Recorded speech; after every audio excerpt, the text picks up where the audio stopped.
بسم اللہ والحمد للہ والصلاۃ والسلام علی رسول اللہ، اما بعد۔ آج انشاءاللہ سورۃ العادیات کی تفسیر کریں گے۔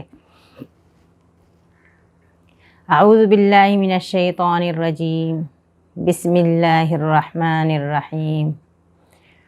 والعادیات ضبحا فالموریات قدحا فالمغیرات صبحا فأثرن به نقعا فوسطن به جمعا إن الإنسان لربه لكنود وإنه على ذلك لشهيد وإنه لحب الخير لشديد أفلا يعلم إذا بعثر ما في القبور وحصل ما في الصدور ان ربهم بهم یومئذ لخبیر۔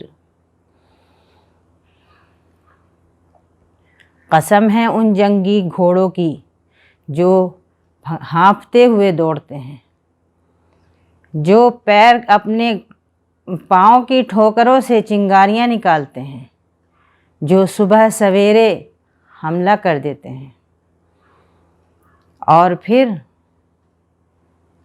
گرد اڑاتے ہیں اور گرد اڑاتے ہوئے مجمع میں جا گھستے ہیں۔ بلا شبہ انسان اپنے رب کا بڑا ناشکرا ہے، اور بلا شبہ وہ اس بات پر خود گواہ ہے، اس میں کوئی شبہ نہیں کہ وہ مال کی محبت میں بہت دور چلا گیا ہے، مال سے بہت زیادہ محبت کرتا ہے۔ کیا اس کو نہیں پتہ جب قبریں کھول دی جائیں گی اور جو کچھ قبروں میں ہے وہ نکال دیا جائے گا، جو کچھ دلوں میں ہے وہ بھی نکل آئے گا، بلا شبہ ان کا رب اس دن ان سے اچھی طرح باخبر ہوگا۔ یہ ہے سورہ العادیات، اور عادیات کا مطلب ہوتا ہے جنگی گھوڑے، تیز رفتار دوڑنے والے گھوڑے۔ ان کی قسم کھائی ہے اللہ تعالیٰ نے، قسم ہے ان جنگی گھوڑوں کی، اتنی تیز دوڑتے ہیں کہ ان کی ہانپیں چھوٹ جاتے ہیں۔ اندھیرے میں دوڑنے کی وجہ سے ان کے پاؤں میں سے چنگاریاں نظر آتی ہیں۔ یہ دوڑتے ہوئے کہاں جا رہے ہیں؟ جہاں ان کے مالک نے لے جانے کا ارادہ کیا ہے، کہیں شبخوں مارنا ہے، کہیں حملہ آور ہونا ہے، اور فجر سے پہلے پہلے یا صبح طلوع ہوتے ہی حملہ کر دیتے ہیں، اور بے جھجک اندر گھستے چلے جاتے ہیں۔ گھمسان کا رن پڑتا ہے، گرد اڑتی ہے، اس گرد کے ساتھ ساتھ مجمع میں گھسے ہوتے ہیں۔ یہ گھوڑے جو اپنی جان کی پرواہ نہیں کرتے، اور مالک جدھر اشارہ کرتا ہے ادھر بڑھ جاتے ہیں، جو کہتا ہے وہ کر دیتے ہیں، جہاں جانا ہو چلے جاتے ہیں، رات بھر دوڑتے ہیں، صبح سویرے حملہ آور ہوتے ہیں، جان کی پرواہ کیے بغیر مجمع میں گھستے چلے جاتے ہیں۔ اس جانور کی قسم کھا کر، اس کی وفاداری اور بے لوثی کی یہ صفات بتا کر کس چیز کی طرف اشارہ کیا جا رہا ہے؟ یہ انسان اپنے رب کا بڑا ناشکرا ہے۔ انسان خود اس بات پر گواہ ہوگا کہ وہ اپنے رب کا بڑا ناشکرا ہے۔ یہ جانور، یہ گھوڑے جس کے ہم مالک ہیں، ہم ان کو کیا کرتے ہیں؟ ہم نے تو ان کو بنایا نہیں ہے، یہ تو ہمارے ہاتھ میں دیے گئے ہیں۔ اللہ تعالیٰ نے ان کو ہمارے لیے مسخر کر دیا ہے، ان کی خوراک، ان کی غذا کا انتظام اللہ تعالیٰ نے کیا ہے۔ ہم تو صرف ان کی دیکھ بھال کرتے ہیں، ان کو وقت پر کھانے کو دیتے ہیں، ان کی ضروریات کا خیال کرتے ہیں، تو یہ اتنے وفادار ہیں، اپنی جان کی، اپنی آرام کی، اپنی کسی بھی چیز کی پرواہ کیے بغیر یہ ہمارے ساتھ ساتھ چلے جاتے ہیں۔ جدھر گھسایا جائے گھس جاتے ہیں، جدھر دوڑایا جائے دوڑ جاتے ہیں، خطرات میں کود پڑتے ہیں۔ یہ کیوں اتنے وفادار ہوتے ہیں؟ اور یہ انسان جو اپنے خالق کا بنایا ہوا، اس کی دی ہوئی روزی کھانے والا، اس کے لیے سارے اسباب مسخر کرنے والا اس کا رب، اور یہ اس رب کا ناشکرہ ہے۔ یہ مال کی محبت میں، مال جمع کرنے کی فکر میں یہ اپنے رب کی ناشکری کرتا ہے۔ اور جس طرح سے یہ لوگ اچانک صبح صبح کسی کے اوپر کہیں حملہ آور ہو جاتے ہیں، ایسے ہی کسی دن صبح میں یا شام میں اچانک موت آ جائے گی، اور پھر کیا ہوگا؟ اور جس طرح سے یہ جانور اپنے رب کے وفادار ہیں، اس طرح سے یہ انسان اپنے رب کا وفادار کیوں نہیں ہے؟ کیا چیز اس کو روکتی ہے؟ مال کی محبت۔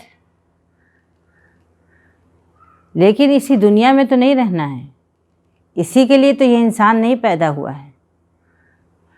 ہاں، اس کو مال سے محبت ہے، لیکن اس کی ہر چیز کا بدلہ، اس کی ہر نیکی کا بدلہ، ہر چیز اس کو اس کا رب دینے والا ہے۔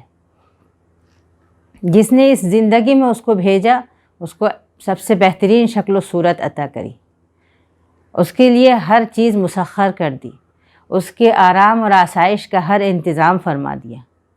کیا وہ رب اس کے لیے آخرت میں بہت بڑا انعام نہیں تیار کر کے رکھے ہوا ہے؟ لیکن یہ اپنے رب کے ناشکرے بندے، یہ اس دنیا کی محبت میں، مال کی محبت میں اپنے رب کی نافرمانی کر جاتے ہیں، اس کی اطاعت سے منہ موڑ لیتے ہیں، اسی کی دی ہوئی نعمتوں کو اسی کی ناشکری میں، اسی کی نافرمانی میں استعمال کر دیتے ہیں۔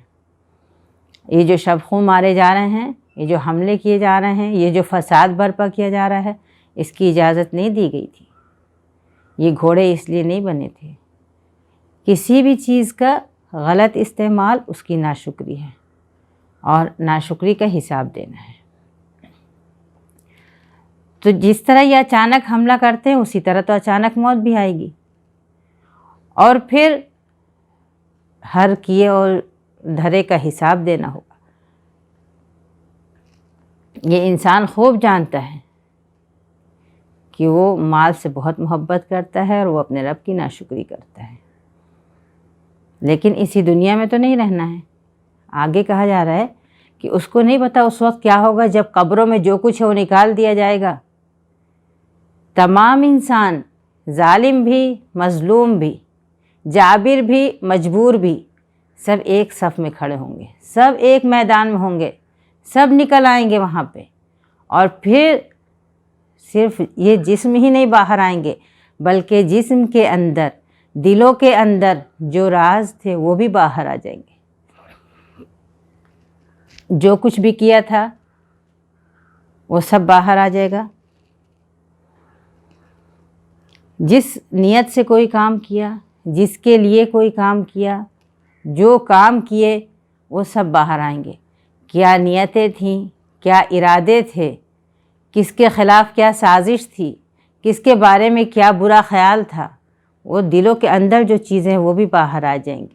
کسی کے تعلق سے حسد ہے، کسی کے تعلق سے نفرت ہے، اپنے دل میں تکبر اور غرور ہے، سرکشی ہے، عناد ہے، یہ ساری چیزیں نکل کر آنے لگیں گی۔ اور وہیں جن دلوں میں خاکساری ہوگی، محبت ہوگی، خدا ترسی ہوگی، خیر خواہی ہوگی، ہمدردی ہوگی، وہ بھی باہر آ جائے گی۔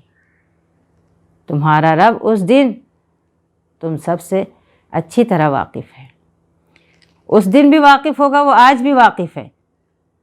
آج بھی تمہارا رب تمہارے بارے میں تم کو اچھی طرح جانتا ہے۔ جتنا تم خود نہیں جانتے وہ تمہارا رب تم کو جانتا ہے، اور تم ایک امتحان میں ہو، اس لیے وہ مہلت دی ہوئی ہے، اور تم کو اختیار دیا گیا ہے۔ مجبور نہیں ہو اطاعت و بندگی، اختیار ہے۔ اپنے اختیار سے اپنے رب کی بندگی کرو، اس کی وفاداری کرو، اس کی شکر گزاری کرو۔ یہ جانور جس کی مثال دی گئی ہے، جس کی وفاداری کی مثال دی گئی ہے، کہیں یہ جانور اس انسان سے، اشرف المخلوقات سے بہتر نہ ہو جائے، کہیں یہ انسان اپنے بدعمالیوں کی وجہ سے، اپنی ناشکریوں کی وجہ سے اسفل سافلین میں نہ پہنچ جائے، سب سے نچلی تہ میں اور سب سے نچلے درجے پر نہ پہنچ جائیں۔ تو یہاں یہ سورہ ایک بالکل مختلف انداز سے، بالکل نئے انداز سے یہ انسان کو متنبہ کرتی ہے، اس کو جگاتی ہے، ہوشیار کرتی ہے، اور ایک جانور کی وفاداری کی ایک تصویر، ایک منظر کھینچتی ہے، جس میں دکھایا گیا ہے کہ رات کا وقت ہے اور یہ مالک نے کہیں حملہ کرنے کا ارادہ کر لیا ہے، اور گھوڑوں کو تیار کر لیا، نکل کھڑے ہوئے، اور گھوڑے بھی ساتھ ساتھ پورے بغیر کسی ناپسندیدگی اور ناگواری کے جوش کے ساتھ تیار ہیں، اور اندھیرے میں دوڑتے چلے جا رہے ہیں، دوڑتے دوڑتے کسی دور منزل پہ جانا ہے، دوڑتے ہوئے ان کی سانسوں سے پھنکارنے جیسی آوازیں نکلنے لگی ہیں۔ جب وہ پتھر پہ ان کے پاؤں پڑتے ہیں، ان کے کھر جس میں لوہے لگے ہوتے ہیں، تو وہ پتھر پہ تیزی سے پڑنے کی وجہ سے اس میں سے چنگاریاں دکھ رہی ہیں۔ اندھیرے میں دوڑتے ہوئے گھوڑے، ان کے پیروں سے نکلتی ہوئی چنگاریاں، اور دوڑتے دوڑتے صبح پہنچتے ہیں، لیکن آرام نہیں کرتے، تھکن نہیں دکھاتے، بلکہ اسی حالت میں حملہ کر دیتے ہیں، اور اس طرح اندر گھستے چلے جاتے ہیں کہ گرد غبار اڑاتے ہوئے اور اپنی پرواہ کیے بغیر، اپنے مالک کے اشارے پر اپنے آپ کو قربان کرنے کے لیے تیار۔ کہیں یہ جانور انسانوں سے بہتر نہ ہو جائے۔ کیا ہم ایسے اچانک حملے کے لیے تیار ہیں؟ اچانک آنے والی قیامت یا موت کے لیے تیار ہیں؟ کیا ہم اپنے رب کے وفادار ہیں؟ کیا ہم نے وفاداری کا وہ حق ادا کر دیا کہ جب اگر ہم سامنے پہنچ جائیں اور جواب دہی کا وقت ہو تو ہمیں شرمندہ نہ ہونا پڑے؟ لیکن یہ سامنا بھی کیسا سامنا ہوگا کہ جب انسان سامنے پہنچیں گے تو صرف انسان نہیں، اس کے سب کچھ سامنے آ جائے گا، کچھ رجسٹر کی شکل میں، کچھ تصویروں کی شکل میں، کچھ ویڈیو کی شکل میں، پتہ نہیں کون سی شکل ہوگی، پتہ نہیں کس شکل سے ہوگا، وہ تو غیب کا معاملہ ہے۔ لیکن ہر چیز صرف اعمال نہیں، کس نیت سے کیے گئے، کس کے لیے کیے گئے، کب کیے گئے، کہاں کیے گئے، یہ سب کچھ سامنے آ جائے گا۔ ایک بڑا مجمع ہوگا اور وہاں حساب ہوتا ہوگا، اور وہاں سب کے اچھے برے کام سامنے آ جائیں گے۔ کہیں ایسا نہ ہو کہ جس کو آج دنیا میں بہت عزت نصیب ہے اور جس کو لوگ بہت اچھا سمجھتے ہیں اور جس کی بہت واہ واہی ہوتی ہے اور جو بہت نیک اور وفادار اپنے رب کا معلوم ہوتا ہے، کہیں اس کے اندر سے کچھ ایسی چیزیں نہیں نکل آئیں جو لوگ مجمع میں اس کو رسوا کر دیں۔ تو ہمارا رب آج بھی ہم سے باخبر ہے، لیکن مہلت دے رہا ہے، اور اس دن بھی ہم سے اچھی طرح باخبر ہوگا، لیکن وہاں مہلت کا وقت ختم ہو چکا ہوگا۔ آئیے ہم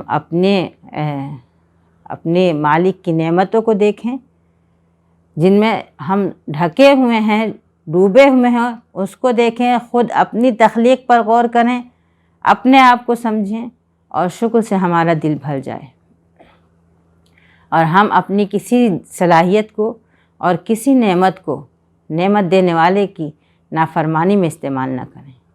جو بھی نعمتیں ہیں وہ نعمت دینے والے کی شکر گزاری کے لیے استعمال ہوں، ہم اس کے شکر گزار ہوں، اور یہ جن جانوروں کی قسم کھائی گئی ہے ہم یہ دکھا دیں کہ وہ بہرحال جانور ہے اور ہم اشرف المخلوقات ہیں اور ہم اس سے افضل ہیں، اور ہمارا مالک بہت بہت مہربان ہے، بہت کریم ہے، اور ہم اس کے اطاعت گزار اور فرمانبردار بندے ہیں۔ تو یہ ہے مختصر سی سورہ، لیکن اپنے اندر بڑی نصیحت اور بڑی تنبیہ رکھتی ہے۔ اللہ تعالیٰ سے دعا ہے کہ وہ ہم کو اور آپ کو توفیق عطا فرمائے کہ ہم اس کے فرمانبردار بنیں، اس کی ملاقات کے لیے تیار رہیں، اور اس کی نعمتوں کے شکر گزار ہوں، اور اس کی نعمتوں کو کسی نافرمانی میں استعمال نہ کریں۔ اقول قولی ھذا واستغفر اللہ لی ولکم ولجمیع المسلمین وصلی اللہ علی نبینا محمد وعلی آلہ واصحابہ اجمعین۔